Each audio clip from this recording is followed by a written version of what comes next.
Prezados ouvintes, bom dia e que a paz de Cristo esteja com todos vocês. Neste mês de setembro, temos tido a oportunidade de várias comemorações que dizem respeito à nossa Santa Mãe. Tivemos a festa do nascimento de Maria, no dia 8. Tivemos a festa do Santíssimo Nome de Maria. E hoje temos a comemoração de Nossa Senhora das Dores. Senhora das Dores. Ela é a Senhora das Alegrias também, mas enquanto corredentora, enquanto participante dos sofrimentos de Cristo, o novo Adão e ela ao seu lado como uma nova Eva, vemos realizar-se gradualmente em sua vida a profecia daquele ancião que recebeu Jesus em seus braços quando da apresentação no templo. Quanto a ti, uma espada te traspassará a alma. Essa espada se enterrou para valer na ocasião do Calvário. Junto à cruz de Jesus estavam lá Maria, sua mãe, outras mulheres e São João. Vamos começar com uma oração que é tirada na sequência do Salmo, em seguida ao Salmo responsorial, né? Vamos ler alguns trechos como oração para comemorar essa data de Nossa Senhora das Dores. Ó Santa Mãe, por favor, faze que as chagas do amor em mim se venham gravar. Quero ficar junto à cruz, velar contigo a Jesus e o teu pranto enxugar. Virgem Mãe, tão santa e pura, vendo eu a tua amargura, possa contigo chorar. Que do Cristo eu traga a morte, sua paixão me conforte, sua cruz possa abraçar. No julgamento, consegue que as chamas não seja entregue quem soube em ti se abrigar. Que a Santa Cruz me proteja, que eu vença a dura peleja e possa do mal triunfar. Vindo, ó Jesus, minha hora, por essas dores de agora, no céu mereça um lugar. Amém. Como falamos, o nosso calendário aqui nas quintas-feiras nem sempre corresponde ao calendário litúrgico. Hoje, depois daqueles dias, ou melhor, daquela última palestra tão séria a respeito do aviso que nos aguarda proximamente, vamos falar num assunto mais ameno, a natividade de Nossa Senhora, o nascimento de Maria. E na próxima quinta-feira vamos falar de umas aparições que aconteceram perto de Madrid, num lugar chamado Prado Novo, em que Nossa Senhora se manifestou como a Senhora das Dores. Então estamos comemorando hoje Nossa Senhora das Dores e na próxima quinta-feira falaremos dessa aparição que se apresenta como a Senhora das Dores. No livro da Maria Valtorta é narrado o nascimento de Nossa Senhora. É uma visão datada de 26 de agosto de 1944. Vejo Ana, a mãe de Nossa Senhora, a avó de Jesus, sair para o pomar. Apoia-se ao braço de uma provável parente, porque as duas se parecem muito. Está muito volumosa e parece fatigada, talvez pelo calor. Embora o pomar esteja na sombra, o ambiente é abrasador e o ar é pesado. Um ar tão denso que se poderia cortar como uma massa mole e quente, sob um piedoso céu de um azul embaçado pela poeira suspensa nos espaços. Faz tempo que deve persistir a estiagem, porque a terra, onde não é irrigada, está literalmente reduzida a uma poeira finíssima, quase branca.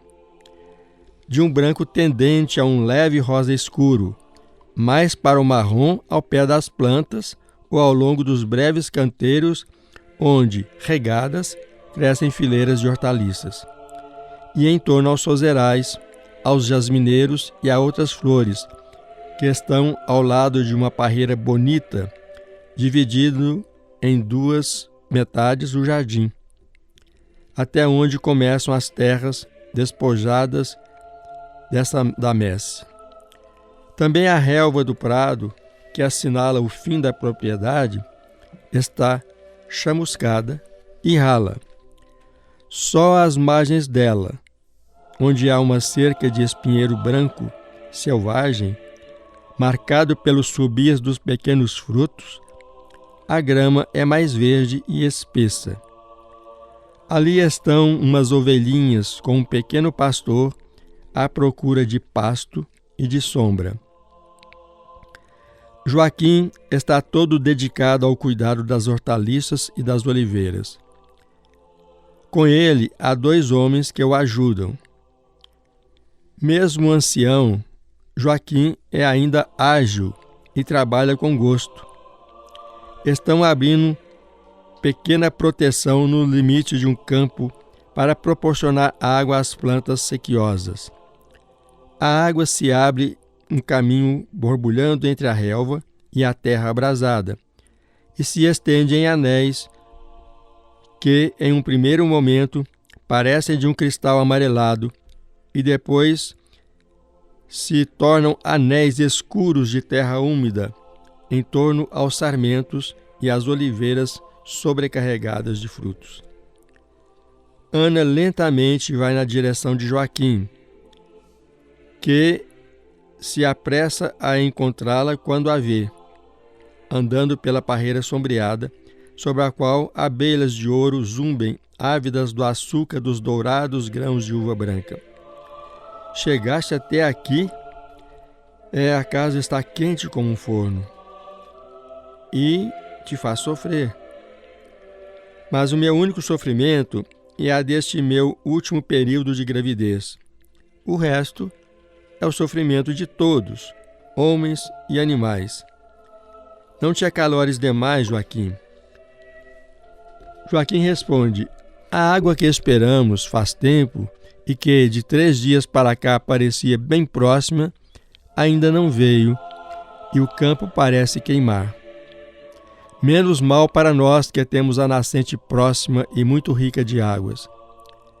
Eu abri os canais, um pouco de refrigério para as plantas, cujas folhas já murcham cobertas de poeira. Mas é suficiente só para mantê-las vivas. Se chovesse. Joaquim, com a ânsia de todos os agricultores, perscruta o céu, enquanto Ana, cansada, se abana com um leque que parece feito como uma folha seca de palma, entrelaçada com fios multicolores que a tornam rígida. A parente de Ana diz: lá, além do Grande Hermon é um monte que fica nas colinas de Golã, separa a Síria de Israel, da Palestina. Além do Grande Hermon, estão se formando umas nuvens velozes. Vento do norte refrescará e talvez trará chuva. Faz 3 dias que se levanta e depois cessa com o surgir da lua. Será de novo assim, responde Joaquim desanimado. Voltemos para casa. Aqui também não se respira, e depois penso que seja bom voltarmos, diz Ana, que parece ainda mais olivácea por causa de uma palidez que lhe veio de repente sobre o rosto. Está sentindo dor? Não, mas sinto aquela grande paz que senti no templo quando me foi dada a graça e que senti ainda quando soube que seria mãe.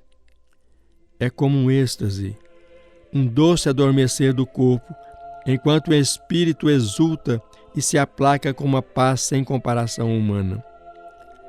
Eu te amei, Joaquim, e quando entrei na tua casa, ao casarmos, disse a mim mesma: sou esposa de um justo. Tive paz, e assim todas as vezes que o teu amor providencial cuidou de mim. Mas esta paz de agora é diferente. Veja, Eu creio que é uma paz como aquela que devia invadir, como o óleo que se expande e suaviza o espírito de Jacó, nosso pai, depois do seu sonho com os anjos. E melhor ainda, semelhante à paz jubilosa dos Tobias, depois que Rafael se manifestou a eles. Se me abandono a ela para saboreá-la, ela cresce sempre mais. É como se eu subisse pelos espaços azuis do céu. E não sei porquê, desde que eu tenho em mim esta alegria pacífica, eu tenho um cântico no coração, aquele do velho Tobit. Parece-me que tenha sido composto para esta hora, para esta alegria, para a terra de Israel, sua destinatária, e para Jerusalém pecadora, mas agora perdoada. Mas não rias dos delírios de uma mãe, quando digo: agradece o Senhor pelos teus bens e glorifica o Deus dos séculos, a fim de que volte a reedificar em ti o seu tabernáculo. Está citando o livro de Tobit, né? Eu penso que aquele que reedificará em Jerusalém o tabernáculo de Deus verdadeiro, será este que está para nascer. Penso ainda que quando o cântico diz: tu brilharás como a luz esplêndida, todos os povos da terra se prostrarão diante de ti, as nações virão a ti trazendo presentes, em ti adorarão o Senhor e julgarão santa a tua terra, porque dentro de ti invocarão o grande nome. Tudo isso esteja profetizando o destino da minha criança. Vamos lembrar que a essa altura, Ana e Joaquim, que não tinham ressonâncias magnéticas, nem ultrassons, etc., não sabiam se seria homem ou mulher o filho que teriam, ou a filha que teriam, né? Então, eles já estão pensando que pelas circunstâncias milagrosas da concepção de Ana, já idosa, um grande destino estaria reservado ao filho ou à filha que teriam. Bem-aventurados aqueles que te amam e regozijam tua paz, e a primeira a regozijar sou eu, a sua mãe bem-aventurada. O rosto de Ana empalidece e se inflama como algo que passava da luz lunar a um grande fogo e vice-versa, ao dizer estas palavras. Doces lágrimas descem sobre suas faces, e ela nem as percebe, sorrindo de alegria. E assim vai em direção à casa entre o esposo e a parente, que a escutam e se calam comovidos. Apressam-se, porque as nuvens, impelidas por um vento forte, começam a galopar e crescem pelo céu, enquanto a planície torna-se escura e estremece por efeito de um temporal que se aproxima. Quando alcanço a soleira da casa, um primeiro relâmpago lívido sulca o céu, e o barulho do primeiro trovão parece o rufar de um enorme tambor que se mistura ao arpejo dos primeiros pingos sobre as folhas secas. Entram todos, e Ana se retira, enquanto Joaquim, alcançado pelos criados, fala da porta desta longa espera pela água, que é uma bênção para a terra sedenta. Mas a alegria se transforma em temor, porque vem um temporal violentíssimo, com raios e nuvens carregadas de granizo. Se a nuvem rompe, a uva e as oliveiras serão trituradas como pela roda de moinho. Pobres de nós! Joaquim tem ainda outro motivo de ansiedade. Sua esposa, para a qual chegou a hora de dar à luz o seu filho. A parente o tranquiliza, que Ana não sofre absolutamente nada. Mas ele continua muito ansioso. Cada vez que a parente ou outras mulheres, entre as quais a mãe de Alfeu, saem do quarto de Ana, para depois voltarem com água quente e bacias e linhos enxutos junto ao fogo da lareira central, numa cozinha ampla, Joaquim pergunta algo, não se acalmando com as respostas tranquilizadoras. Também a ausência de gritos de Ana o preocupa. Ele diz: eu sou homem, mas nunca vi um parto. mas me lembro de ter ouvido dizer que a ausência de dores é fatal. Vem a noite, antecipada pela fúria tempestuosa que é violentíssima. Água torrencial, vento, raios, ali tem de tudo, menos o granizo que foi cair em outra parte. Então as pedras, a chuva de pedras, parece que Nossa Senhora, ao se aproximar do pato, afastou daquele lugar. Um dos criados percebe essa violência e diz: parece que Satanás saiu do inferno com seus demônios. Olha que nuvens pretas, olha que cheiro de enxofre no ar, e assobios, sibilos, vozes de lamento e maldição. Se é ele, está furioso esta noite. O outro criado se põe a rir e diz: escapou-lhe uma grande presa, ou Miguel de novo lhe lançou um raio de Deus, e ele ficou com os chifres e rabo cortados e queimados.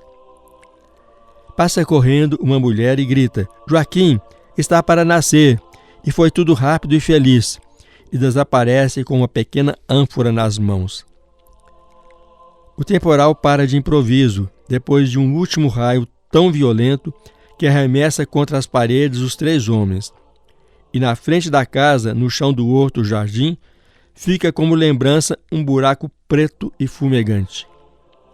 Ao mesmo tempo, um gemido vem de lá da porta de Ana, gemido que parece o lamento de uma rolinha que pela primeira vez não pia, mas arrulha.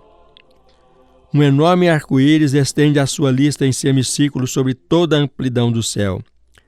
Surge, ou pelo menos parece surgir, do cume do Monte Hermon, que beijado por uma lama de sol parece de alabastro de um branco rosado delicadíssimo. Este arco-íris levanta-se até o mais claro céu de setembro e, atravessando por espaços limpos de toda impureza, sobrevoa as colinas da Galileia e a planície que aparece entre 2 árvores de figo ao sul, e depois ainda um outro monte, indo pousar na sua ponta final no extremo horizonte, lá onde uma áspera cadeia de montanhas fecha qualquer outro panorama. Então um amplo arco-íris, parece abranger toda a terra da Galileia ali. Nunca vi isso. Olha, olha!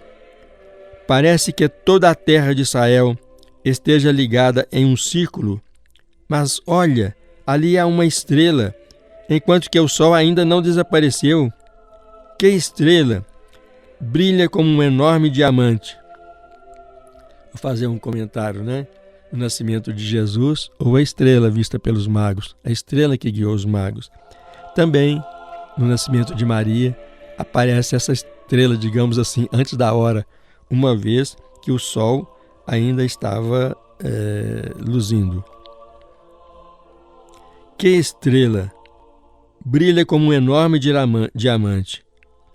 A lua está toda cheia, mas ainda faltam 3 dias para que isso acontecesse. Mas olhem como ela resplandece. As mulheres chegam repentinamente, alegres, com um embrulhozinho rosado entre tecidos alvos. É Maria, a nossa mãe. Uma Maria pequenina que poderia dormir entre o círculo de braços de um menino. Uma Maria comprida tanto quanto um braço. Uma cabecinha de marfim tingido de um rosa tênue, com a boquinha de carmim, que já não chora mais, mas faz o instintivo ato de sugar. Tão pequena que não se sabe como fará para pegar um mamilo.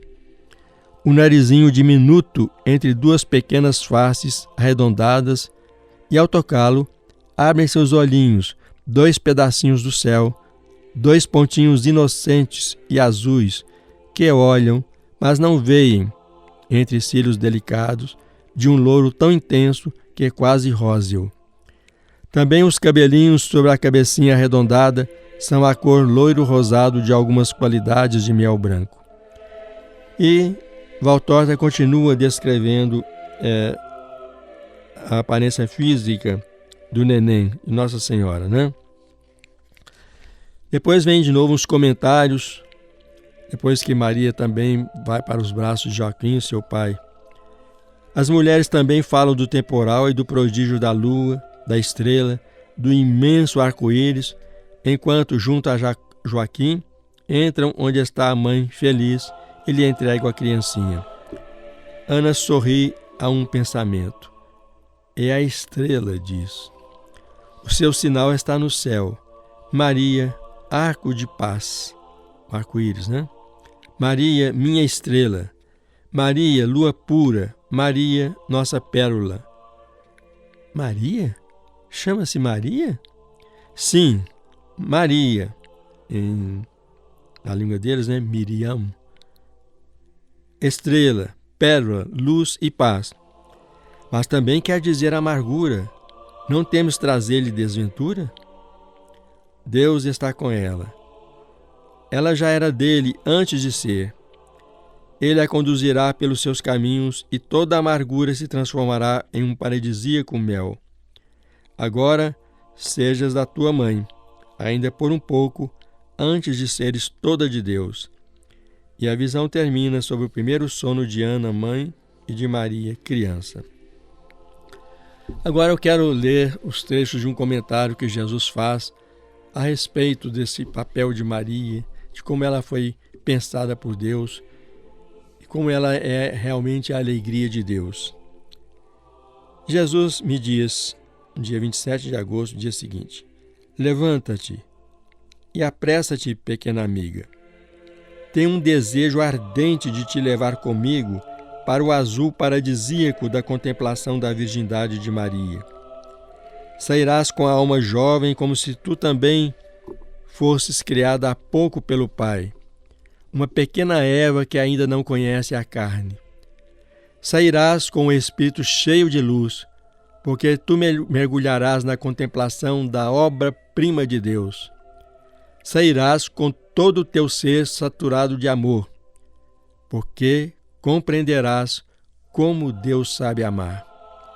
Falar da concepção de Maria, a sem mancha, quer dizer mergulhar-se no azul, na luz, no amor. Vem e lê as suas glórias no livro do antepassado. Jesus faz referência aqui aos provérbios atribuídos a Salomão, antepassado, né, por ser descendente de Davi, antepassado deles que são também descendentes de Davi. Deus me possuiu no início de suas obras, desde o princípio, antes da criação. Desde a eternidade fui predeterminada. Antes que fosse feita a terra, ainda não existiam os abismos, e eu já era concebida. Evidentemente, ele está falando aqui dessa concepção no pensamento divino, né? É a sabedoria que está falando aqui, e Jesus vai aplicar esse texto que fala da sabedoria a Maria, que é a mãe da sabedoria. Nem as nascentes das águas transbordavam, nem os montes ainda se tinham erguido em suas grandes dimensões, e nem as colinas eram cadeias montanhosas ao sol, e eu já tinha sido gerada. Deus ainda não tinha feito a terra, os rios e as bases do mundo, e eu já existia. Quando ele preparava os céus, eu estava presente. Quando, com uma lei imutável, fechou sob a abóbada celeste o abismo, aqui em referência ao mar, né? Quando tornou estável no alto a abóbada celeste e suspendeu as fontes das águas, quando fixava ao mar o seu espaço e dava leis às águas para não passarem os seus limites, quando assentava os fundamentos da terra, eu estava com ele a dispor de todas essas coisas. Sempre na alegria, brincava diante dele continuamente, brincava no universo. E diz Jesus, aplicaram essas palavras à sabedoria, mas na realidade elas falam dela, a bela mãe, a santa mãe, a virgem mãe da sabedoria, sabedoria que sou eu que te falo. Eu quis que tu escrevesses o primeiro verso deste hino no início do livro que fala dela, para que fosse confessada e percebida a consolação e a alegria de Deus, a razão do constante, perfeito, íntimo regozijo deste Deus uno e trino, que vos guia e ama, a quem o homem deu tantas razões de tristeza, a razão pela qual Deus perpetuou a raça, mesmo quando a primeira prova, no Jardim do Éden, merecia ser destruída, a razão do perdão que vocês tiveram. Ter Maria que eu amasse. Oh, bem merecia criar o homem e deixá-lo viver e decretar perdoá-lo para ter a Virgem bela, a Virgem santa, a Virgem imaculada, a Virgem enamorada, a filha dileta, a Mãe puríssima, a esposa amorosa. Muito e mais ainda vos deu e vos daria Deus para poder possuir a criatura de suas delícias, o sol do seu sol, a flor do seu jardim. E muito continua a dar-vos por ela, a pedido dela, para a alegria dela, porque a sua alegria se derrama na alegria de Deus e a aumenta de esplendor, que enche de faíscas a luz, a grande luz do paraíso. Cada centelha é uma graça para o universo, para a raça do homem, para os próprios bem-aventurados, que lhe respondem com um grito radiante de aleluia a cada geração de milagre divino, criado pelo desejo do Deus Trino de ver o esplendoroso sorriso de alegria da Virgem. Deus quer um rei no universo que ele havia criado do nada. Aqui Jesus passa a falar da criação do homem para explicar por que o homem permaneceu na vida, qual seria o destino dele, por que ele foi perdoado, tendo em vista a existência futura de Maria nesta terra. Um rei, Deus queria um rei então no universo que ele havia criado do nada. Um rei que pela natureza da matéria fosse o primeiro entre todas as criaturas criadas com matéria e dotadas de matéria. Um rei que pela natureza do espírito fosse quase divino, fundido na graça como no seu inocente primeiro dia. Mas a mente suprema, que conhece todos os acontecimentos mais distantes nos séculos, cuja vista vê incessantemente tudo quanto era, é e será, enquanto contempla o passado e observa o presente, eis que aprofunda o olhar no último futuro, sem ignorar a morte do último homem, sem confusão nem descontinuidade. Esta mente nunca ignorou o Rei criado por ele, para estar a seu lado, semidivino no céu, herdeiro do Pai. Ao entrar adulto no seu reino, depois de ter vivido na casa de sua mãe, a terra com a qual foi feito, durante a sua pequenez de filho do Eterno, na sua jornada sobre a terra, este rei cometeria contra si mesmo o crime de matar-se na graça e o latrocínio de despojar-se do céu. Por que então o criara? Certamente muitos se perguntam isto. Terias preferido não existir? Esta jornada não merecia ser vivida por si mesma, apesar de tão pobre, nua e amarga por causa da vossa maldade, mas para conhecer e admirar a beleza infinita que a mão de Deus semeou no universo? E aí Jesus continua falando, vou saltar aqui um trecho longo, ele continua falando das belezas que há no universo, de tudo aquilo que Deus criou para consolo do homem, para alegria, para que a vida lhe fosse perfumada, bela à vista, gostosa nos frutos e assim por diante. Então, mais à frente, Jesus vai continuar. A mente suprema, que nada ignora, antes ainda que o homem existisse, sabia que ele por si mesmo teria sido um ladrão e um homicida. E já que a bondade eterna não tem limites, antes que acontecesse a culpa, pensou no meio para anulá-la. E o meio seria eu, Jesus, né? E o instrumento para fazer do meio um instrumento operante seria Maria. Assim é que a Virgem foi criada no pensamento sublime de Deus. Todas as coisas foram criadas para mim, filho amado do Pai. Eu, como rei, deveria ter tido sob os meus pés de rei divino tapetes e joias como nenhum palácio real jamais teve. Cantos, vozes, servos e ministros tão numerosos ao redor de minha pessoa que nenhum soberano jamais teve. Flores, pedras preciosas, tudo que há de sublime, de grandioso, de gentil, tudo que é possível buscar no pensamento de um Deus. Mas eu devia ser carne, além de ser espírito. Carne para salvar a carne. Carne para sublimar a carne, levando-a para o céu muitos séculos antes da hora. Porque a carne habitada pelo Espírito é a obra-prima de Deus, e por ela o céu fora feito.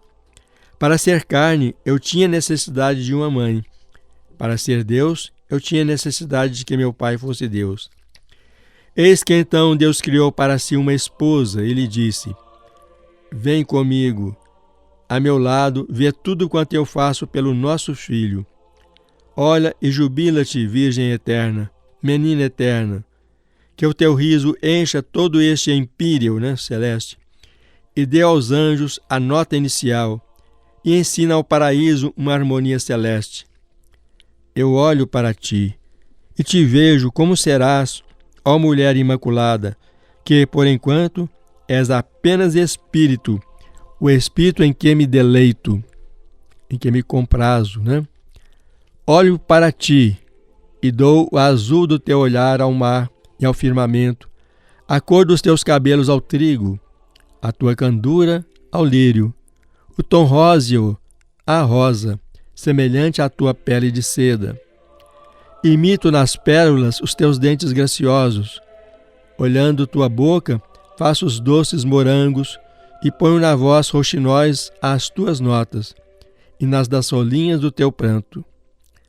Ainda lendo os teus futuros pensamentos, ouvindo as palpitações do teu coração, eu encontrei os modelos de arte para criar. Vem, minha alegria, habita os mundos para divertimento teu, enquanto fores a luz que se move em meu pensamento. Teus hão de ser os mundos pelo teu sorriso, tuas as belas formações das estrelas e o colar dos astros todos. Coloca a lua sobre os teus pés gentis, cinge-te com o cinto de estrelas da Via Láctea. As estrelas e os planetas são para ti. Vem e alegra-te, vendo as flores que serão o divertimento do teu menino, servindo de almofada para o filho do teu ventre. Vem e vê como se criam as ovelhas e os cordeiros, as águias e as pombas. Fica perto de mim enquanto eu faço como uns vasos os mares e os rios, enquanto ergo as montanhas e as enfeito com a neve e as florestas, enquanto semeio as searas, as árvores, as videiras, enquanto faço para ti a oliveira, minha rainha de paz, para ti a videira, meu sarmento que levará o cacho eucarístico. Corre, voa, jubila-te, ó minha beleza, e que o mundo todo que vai sendo criado de hora em hora aprenda contigo a me amar, ó amorosa, e se torne mais bonito com teu sorriso, ó mãe de meu filho, rainha do meu paraíso, amor do teu Deus. Vendo o erro e olhando para a sem erro, diz ainda: Venha a mim, tu que anulas a amargura da desobediência, da ingratidão, da fornicação humana com Satanás. Eu terei contigo a desforra sobre Satanás. Vejam que página belíssima, Jesus falando que Deus já tinha Maria no seu pensamento e se regozijava com ela, e à vista do que ela seria fisicamente ia criando as coisas. Como é bonito ver, por exemplo, falar porque que ele criou a oliveira, as ovelhinhas brancas, ou o dourado do trigo, ou o azul do mar, do céu e assim por diante, Pensando nos olhos de Maria, nos cabelos de Maria, na face rosa de Maria e assim por diante. É realmente maravilhoso. Mas, saltando aqui um outro pedaço, vamos concluir. Ao homem e à mulher, depravados por Satanás, Deus quis opor o homem, nascido de mulher, tão purificada por Deus, a ponto de poder gerá-lo sem relação com o homem. Flor que gera flor, sem necessidade de semente, mas apenas com o beijo do sol sobre o cálice inviolado do lírio que é Maria. A desforra de Deus. Solta os teus civos de inveja, ó Satanás, enquanto ela está nascendo. Esta menina te venceu, antes que tu fosses o rebelde, o tortuoso, o corruptor, já estavas vencido, e é ela a tua vencedora. 1000 exércitos alinhados nada podem contra o teu poder satânico, e contra as tuas couraças caem as armas das mãos dos homens. E não há vento que possa dispersar o mau cheiro do teu hálito. No entanto, este pequeno calcanhar de criança, tão rosado, que parece o interior de uma camélia também rosada, tão liso e tão macio que a seda é áspera comparado a ele, tão pequenino que poderia caber no cálice de uma tulipa e usá-la como sapatinho, eis que ele te pisa sem medo e te confina em teu antro. Eis que só o seu vagido já te põe em fuga, a ti que não tens medo dos exércitos. O hálito dela purifica o mundo do teu fedor. Estás derrotado. Só o nome dela, só o seu olhar, só a sua pureza já são uma lança, um fulgor de raio, uma enorme pedra que te transpassam, que te abatem, que te aprisionam no teu covil do inferno, ao maldito, que tiraste a Deus a alegria de ser pai de todos os homens criados. Foi inútil, pois, teres corrompido os que haviam sido criados inocentes, levando-os a conhecer e a conceber sinuosidades da luxúria, privando Deus de ser o doador dos filhos em suas diletas criaturas, dando-lhes regras que, se respeitadas, teriam mantido sobre a terra um equilíbrio entre os sexos e as raças, capaz de evitar guerras entre os povos e desventuras entre famílias. E vai por assim por diante, né? Vamos guardar esta frase. A desforra de Deus sobre Satanás, sobre o orgulho de Satanás, sobre a impureza de Satanás, a luxúria de Satanás, foi Maria. Miriam, a nossa mãe, mãe de Jesus, mãe da igreja. Louvado seja nosso Senhor Jesus Cristo e fiquemos por aqui até a próxima quinta-feira, quando vamos abordar as aparições de Nossa Senhora em Prado Nuevo, perto de Madrid. Ela que ali se apresentou como a Senhora das Dores.